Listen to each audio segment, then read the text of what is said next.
Assalamualaikum warahmatullahi wabarakatuh.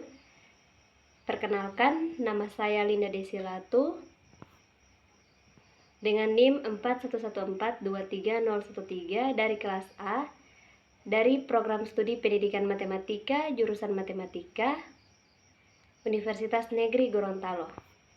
Baik, pada kali ini saya akan mempresentasikan topik mengenai pencegahan terhadap penyalahgunaan narkoba pada mata kuliah Pendidikan Agama Islam dengan dosen pengampu Profesor Dr. Novianti Jafri, SPDI, MPDI.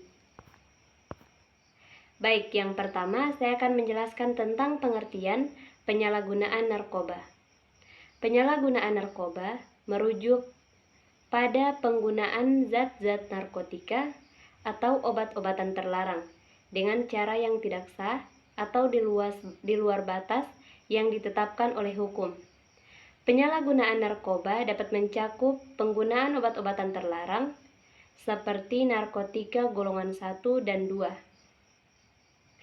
serta penggunaan obat-obatan resep yang tidak sesuai dengan petunjuk dokter atau penggunaan obat-obatan tanpa resep medis yang sesuai. Penyalahgunaan narkoba merujuk pada penggunaan yang tidak sah dan tidak terkontrol terhadap zat-zat narkotika. Narkoba merupakan singkatan dari narkotika dan obat-obatan terlarang. Efek narkoba dapat menyebabkan ketergantungan fisik dan psikologis pada penggunanya.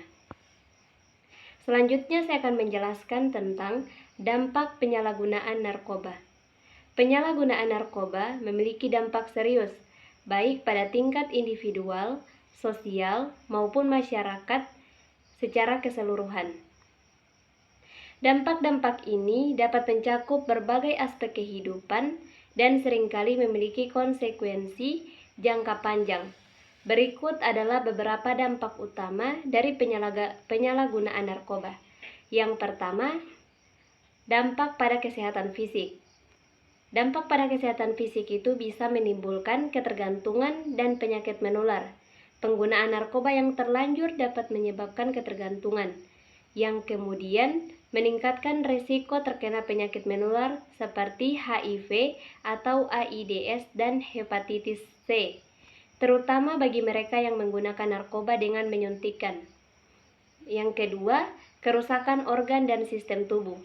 Banyak jenis narkoba yang dapat merusak organ dan sistem tubuh, seperti kerusakan hati, ginjal, paru-paru, dan kardiovaskular. Yang ketiga, overdosis. Penggunaan narkoba, terutama dalam dosis yang berlebihan, dapat menyebabkan overdosis yang dapat berakibat fatal. Nah, selanjutnya dampak penyalahgunaan narkoba pada kesehatan mental. Yang pertama itu pada gangguan mental. Penyalahgunaan narkoba dapat menyebabkan gangguan mental seperti depresi, kecemasan, psikosis, dan gangguan bipolar. Berikutnya yang kedua, gangguan kognitif. Beberapa narkoba dapat memengaruhi fungsi kognitif dan daya ingat, yang dapat berdampak pada performa akademis dan pekerjaan. Nah, masih di dampak penyalahgunaan narkoba, yang ketiga itu terjadi pada dampak sosial. Yang pertama, rusaknya hubungan sosial. Penyalahgunaan narkoba dapat merusak hubungan dengan keluarga, teman, dan komunitas, karena seringkali pengguna menjadi kurang terhubung atau menimbulkan konflik. Yang kedua, isolasi sosial. Pengguna narkoba sering mengalami isolasi sosial, mengabaikan tanggung jawab sosial, dan menarik diri dari interaksi sosial. Yang keempat, dampak ekonomi. Kehilangan pekerjaan adalah salah satu dampak ekonomi karena penyalahgunaan narkoba dapat menyebabkan penurunan produktivitas dan akhirnya kehilangan pekerjaan. Yang kedua, biaya perawatan dan rehabilitas.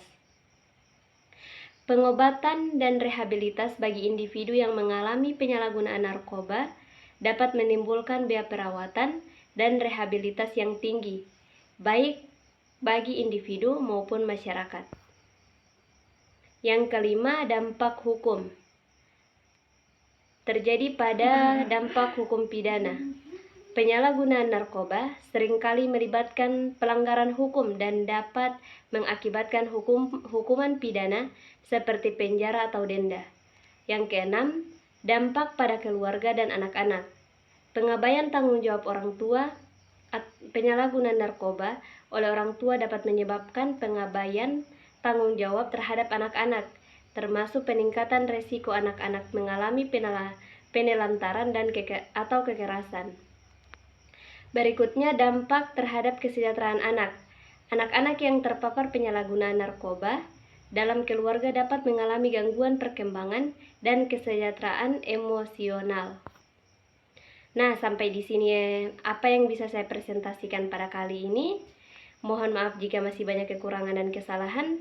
Saya akhiri. Terima kasih dan wassalamualaikum warahmatullahi wabarakatuh.